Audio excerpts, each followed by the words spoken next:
What's happening, gang? It's your boy Retro back again with another reaction video. Yeah. Today is the day, you guys. We finally got Judge Scott McAfee over in Fulton County, Georgia, breaking that silence he's had for 2 weeks now, reviewing whether or not he's going to keep Fani Willis on this case or toss her out to the streets. Now we've got his decision, and it comes with warnings, and not only warnings, but stipulations also. Only way Miss Fani Willis is going to stay over this case. I'm excited to get into it and see exactly how she has weaseled her way out of it this time and got Scott McAfee to keep her on the case. We're going to get straight to the clip, and I'll get my thoughts on the back end, guys. So definitely stick around to the end so you guys get my thoughts on the back end. And also, YouTube, push this video out. Definitely stick around until the end for your boy. But let's get straight into it. Before we even do that, though, make sure you guys hit that like button. Also hit that subscribe button, guys. We're on the road to the truth. Hop aboard for the journey. Let's get into it, y'all. Check, check, check. Here we go. Okay, we're on. Welcome to Doug in Exile. Guys, the Fani Willis Judge McAfee made a decision today, and it got announced today. So that's going to be just the first one. This is going to be a very short video. I'm just threw a mic on and just started going. Briefly, the bottom line is the judge told Fani Willis, you have to remove Nathan Wade or give up the entire, you and your entire office have to give up the entire case. There. I have the legal document here. We can actually read it. It's 23 pages long. I'm not going to read 23-page decision from Judge McAfee.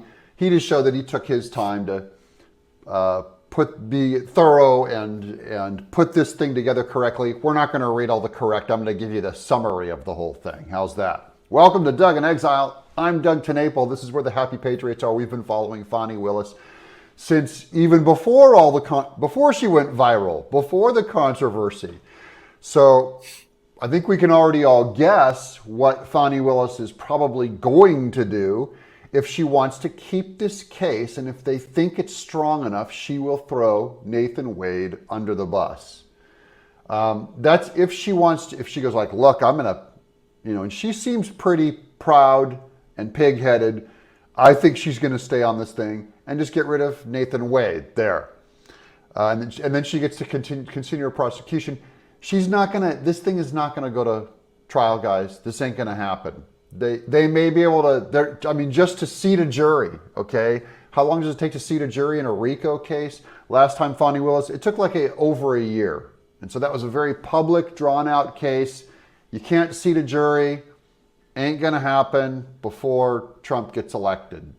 Before the election happens. So their desire to have this thing affect an election is not going to work. Here's the legal document. I'm looking at it from documentcloud.org. And in fact, I could probably point, I'm not going to point the camera at it. I'm just going to read it to you. It's a little easier. In the Superior Court of Fulton County, State of Georgia versus Donald J. Trump, Rudolph Williams Giuliani, Mark Meadows, Jeffrey Clark, Robert Cheeley, Michael Roman, James Schaefer, Harrison William Prescott Floyd, that's Harrison Floyd, Kathleen Latham.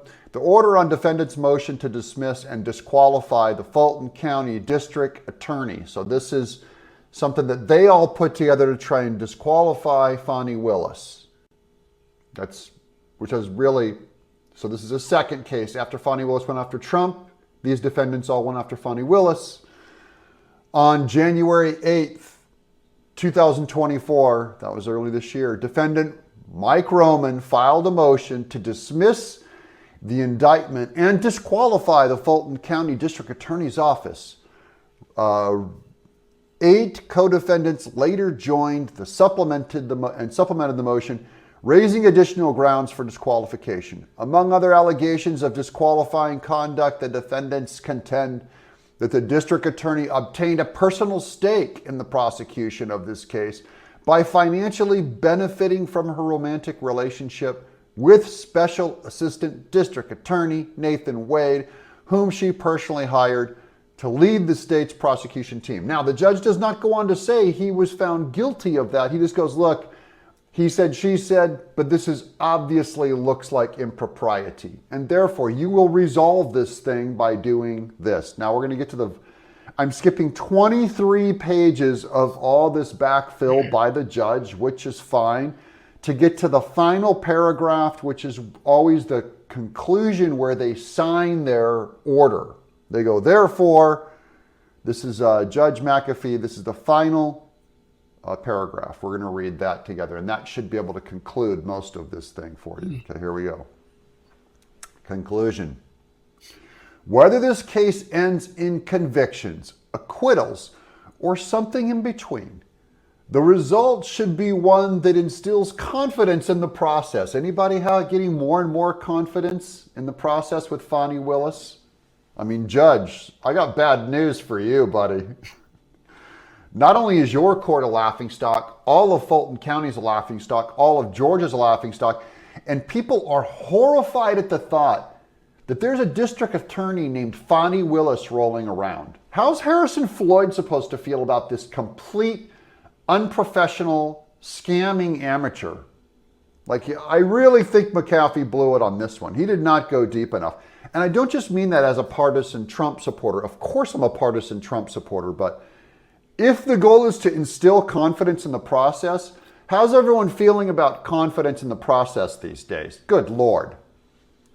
A reasonable observer, unburdened by partisan blinders, should believe the law was impartially applied, that those accused of crimes had a fair opportunity to present their defenses, and that any verdict was based on our criminal justice system's best efforts at ascertaining the truth. This is BS, my friends. Does anybody feel that right now? Dude, if I'd practically feel like going to Mexico, I would go on the run before I'd stand before a jury of my peers in Fulton County, Georgia. Are you kidding me? You might as well just throw me straight in jail. That's seriously how I feel. I'm sorry. If I was going to be put on trial in New York, in Washington, D.C., or Fulton County, Georgia, I would literally feel like there's not going to be justice. This is what makes people duck and run. Go to another country and disappear. Are you kidding me? Okay. Any distractions that detract from these goals, if remedial under law, should be proportionally addressed. After consideration of the record established on these motions, the court finds the allegations and evidence legally insufficient to support a finding of an actual conflict of interest. However, the appearance of impropriety remains and must be handled as previously outlined before the prosecution can proceed. The defendant's motion are therefore granted in part and denied in part. So ordered, this 15th day of March 2024, Judge Scott McAfee, you failure. You failure. He really could have tightened up the law in this one thing just by going in and going nuclear on Fani Willis and this whole thing, going, look, this whole thing is dirty. This whole thing, Trump is not going to get justice. This is a scam from the top down. He did not have the balls to stand up like an adult male, and he squished. McAfee, you're a squish. You're what's wrong with the system. You hurt the legal system you claim to protect. You actually ended up protecting the mockery of it. You're a scrub. I got nothing for you, you hack.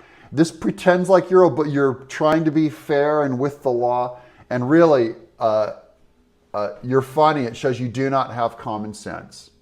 And this is what's wrong with our legal system, ladies and gentlemen. Yo, there we have it, guys. Coming from our friend Doug in Exile. I'll definitely be sure to leave that original video link down in the description box below for those who want to go over there and check that out. Also, for you guys to go over there and show our friend Doug some love. Oh my goodness, guys. I can't even say I've seen this one coming with the amount of evidence that was, piling and pouring on during that 2-week review period where Scott McAfee was, deciding whether or not he's going to keep Fani Willis on this case or throw her off into the streets, guys.